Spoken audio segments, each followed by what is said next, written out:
Memahami kondisi atau keadaan orang mati melalui kisah anak perempuan Yairus.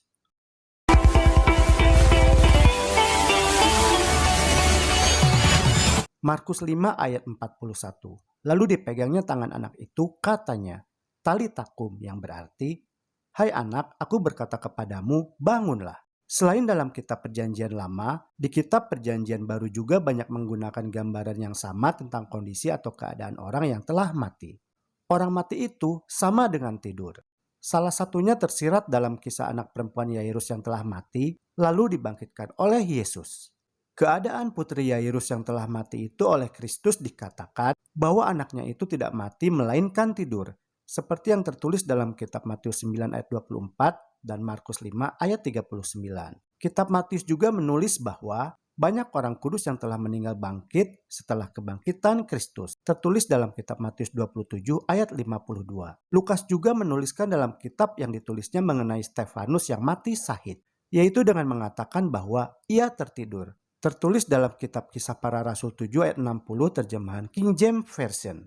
Paulus dan Petrus juga dalam Alkitab mengatakan bahwa mati itu hanyalah tidur. Tertulis dalam 1 Korintus 15 ayat 51-52, 1 Tesalonika 4 ayat 13-17, dan kitab 2 Petrus 3 ayat 4. Dan memang gambaran yang diberikan oleh Alkitab mengenai kematian itu sebagai tidur adalah terbukti sangat tepat dan jelas keadaannya. Sebagaimana perbandingan yang dapat kita temukan dalam kehidupan ini.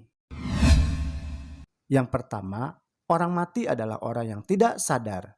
Sesuai dengan yang tertulis dalam Pengkhotbah 9 ayat 5, tetapi orang mati tak tahu apa-apa. Yang kedua, waktu orang tidur, maka ia berhenti berpikir. Selaras dengan apa yang tertulis dalam kitab Mazmur 146 ayat 4. Apabila nyawanya melayang, pada hari itu juga lenyaplah maksud-maksudnya. Yang ketiga, orang tidur menghentikan segala kegiatan sehari-hari. Selaras dengan apa yang tertulis dalam kitab Pengkhotbah 9 ayat 10.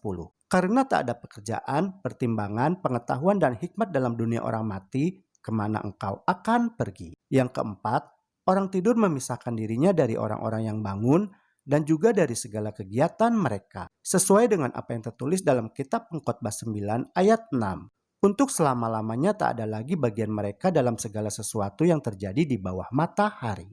Yang kelima, keadaan atau kondisi tidur yang normal akan membuat emosi tidak aktif. Sesuai dengan apa yang tertulis dalam kitab Pengkhotbah 9 ayat 6, baik kasih mereka maupun kebencian dan kecemburuan mereka sudah lama hilang. Yang keenam, keadaan atau kondisi orang waktu tidur itu tidak memuji Tuhan. Sesuai dengan apa yang tertulis dalam kitab Mazmur 115 ayat 17. Bukan orang-orang mati akan memuji-muji Tuhan. Yang ketujuh, kondisi tidur mengisyaratkan akan adanya saat bangun. Sesuai dengan apa yang tertulis dalam kitab Yohanes 5 ayat 28-29. Saatnya akan tiba bahwa semua orang yang di dalam kuburan akan mendengar suaranya dan mereka yang telah berbuat baik akan keluar dan bangkit.